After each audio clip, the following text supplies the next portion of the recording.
Let's talk a little bit about fair lending today. Does your financial institution offer any form of discretion with respect to your lenders and the pricing or the underwriting that's attributed to a loan?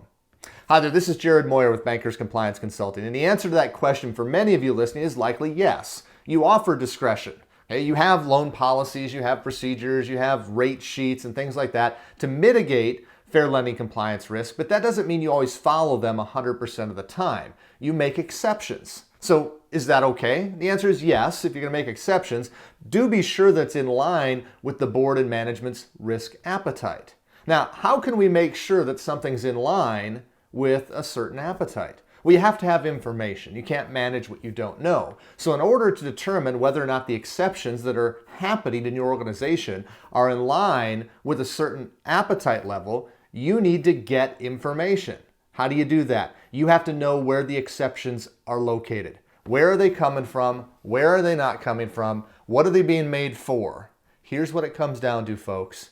If you're going to allow discretion, which is going to lead to exceptions, what you need to make certain of is that you are monitoring and controlling these exceptions.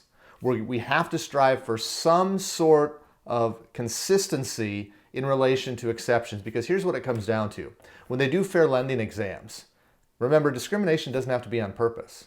If you get a loan file that was made by a loan officer over here and they followed the book, the rate sheet, and then we have another loan file from a loan officer over here and it was an exception to the book, to the rate sheet, or to the loan policy and procedures, we set them down side by side. And if the exception was made to a control group rather than to a protected class, and the protected class got the book rate, if you will, on paper it's going to look like the only differential factor, if everything else is remaining equal, is going to be that protected characteristic of that non-control group individual, somebody's race, sex, or ethnicity.